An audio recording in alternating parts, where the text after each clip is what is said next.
रायगढ़ क्षेत्र में अनीता दत्त नाम की एक महिला की व्यापारिक प्रतिष्ठान दुष्कृतिकारियों द्वारा एकाएक जबरन दखल किए जाने के मुद्दे को लेकर नाराजगी का माहौल देखने को मिल रहा था। तो इस दौरान महिला को न्यायिक इंसाफ दिए जाने के प्रयास में सामाजिक संगठन डिजायर फॉर लाइफ के कार्यकर्ता गीता पांडे के नेतृत्व में सदस्यगण पहुंचे और पूरे मामले की छानबीन करते हुए दुकानदार को खदेड़ा। सूत्रों के अनुसार गैर जिम्मेदाराना तौर पर यह व्यापारी अनीता दत्त के व्यापारिक प्रतिष्ठान को कब्जा कर लिया था और किराया भी नहीं दे रहा था, जबकि उनके पास सरकारी कागजात सभी मौजूद थे। आखिरकार हाथों में कागजात व सबूत लेकर जब महिला तथा डिजायर फॉर लाइफ के कार्यकर्ता उस क्षेत्र में पहुंचे तो काफी देर तक बहस के बाद आखिरकार आरोपियों को अपना दुकान खाली करना पड़ा और अनीता दत्त को उनका अपना दुकान मिला। कुल मिलाकर महिला संगठन की गतिविधि के चलते लोगों में काफी हद तक खुशी की माहौल है। पुलिस प्रशासन हालात की नाजुकता को देखते हुए रांगी खड़ी पुलिस घटनास्थल पर पहुंची थी और कागजात देखे जाने के बाद आखिरकार गैर जिम्मेदाराना तौर पे दखल किए गए दुकानदार को दुकान से खदेड़ा गया और अनीता दत्त को उनका दुकान ताला लगाकर सौंप दिया गया।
এরকম দখল করলে দেরিবা মানুষের হ্যাঁ আজকে দিলা করেন না বা এখন কথা বলিছ কয় দিও দে না এখন কথা বলিছ ভাই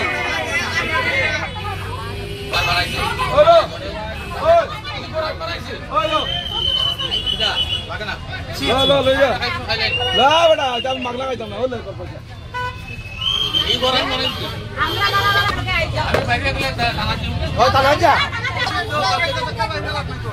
kita tuloy na ita tao kita ita na oda na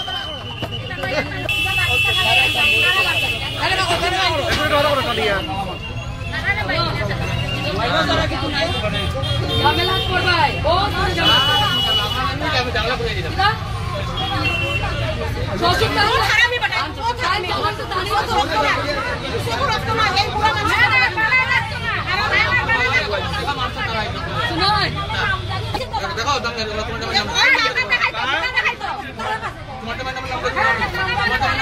কেন বিচার মতে তাই দেখাইলো বিচার মতে দেখাইলো আমরা দিয়ে বলাই দাও না কত খাওয়া খালি 10 টাকা ওই সব বলাই ভাই বলা বলা ওই তো খালি দখল করার লাগি এটা কিছু না সব খালি দখল করার লাগি না সব শাম্পু জিনিস দাও টাকা জুড়ে রাখছে আমার মধ্যে লাগি রাখে মুন্ডা রাখে সামনে যদি ইন্দুরে টাকা দাও এই তো মাল কান করে এই তো রাখে নিলা না না ওই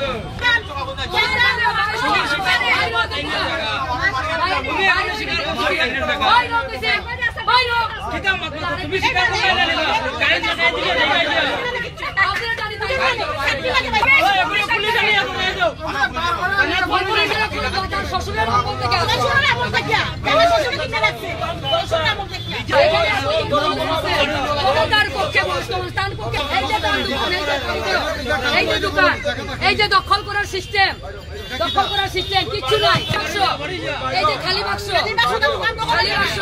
এই যে দখল করার লিগে বয়স্ক মানুষরে নাটক করে দখল করে এই যে এই যে আন্ডা আছে, এই যে আন্ডা, একটাও আন্ডা নাই, তার সম্পত্তি খাইয়া ঠান্ডা।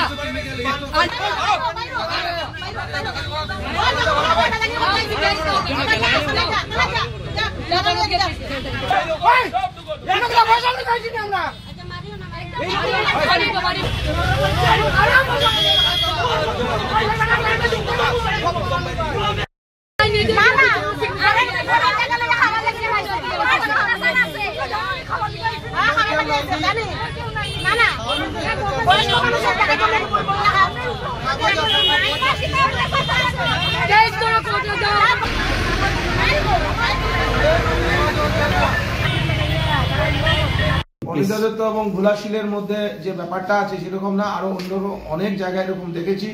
দেখেন, আমরা ডিজায়ার ফর লাইফে আমরা একটা বিচার করে দিয়েছিলাম। বিচারটা এরকম ছিল যে এখানে অনিতা দত্ত ওনার স্বামী সরোজ কুমার দত্ত মারা যাওয়ার পরে উনি হচ্ছেন মালিক। পৌরসভার 13 নম্বর ওয়ার্ডের মিউনিসিপাল ওয়ার্ডের উনার কাগজপত্র আছে অনিতা দত্তর স্বামীর নামে, নামজারি আছে, ডকুমেন্টস আছে। তারপরে ভোলা শীলের কাছে উনি একটা দোকানটা দিয়েছিলেন, দোকানটা ঠিক নেতাজি স্ট্যাচুর ঠিক উল্টো দিকে, বিপরীত দিকে, এবং সেটা একটা পান সুপারির দোকান। দোকানে এমন কোনো জিনিসপত্র নেই। এখন বিচারের পরে বলা হয়েছিল, গীতা পান্ডে যে কথা আপনাদের কাছে এইমাত্র বলেছিলেন, এই অফিসে বিচার হয়েছিল, আমি এগ্রিমেন্ট লিখেছিলাম লিগেল অ্যাডভাইজার হিসাবে।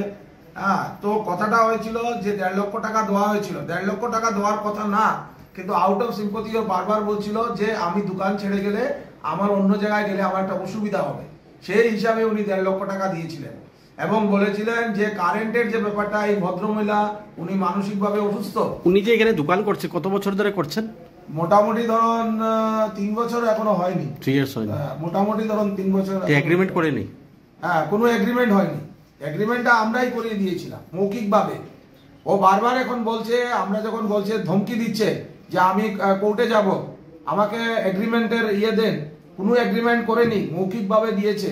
তারপরে আরেকটা কথা বলছে, এটাকে মানে মানুষকে ধাপ্পাবাজি দেওয়ার জন্য বলছে দিলওয়ার হোসেন নামে একজন মুসলিম ভদ্রলোক, উনি মারা গেছেন, উনি নাকি ওকে এসে বসিয়েছিলেন। কিন্তু দিলওয়ারের এখানে কোনো জমি নেই। জমিটা এস পার রেকর্ড আমরা এনকোয়ারি করেছি। আমরা তো এটা সর্বভারতীয় সংস্থা ডিজায়ার ফর লাইফ, আমরা এমনিতে বিচার করি না, আমরা এনকোয়ারি করি, ইনভেস্টিগেশন করি, তারপরে বিচারে বসি।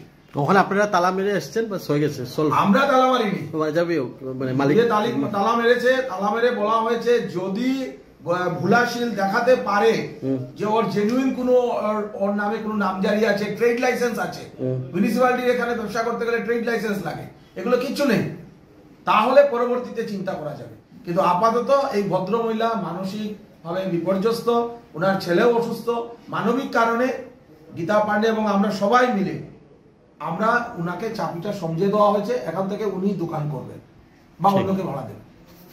এবং এটা কোনো আমরা আইন হাতে নেইনি।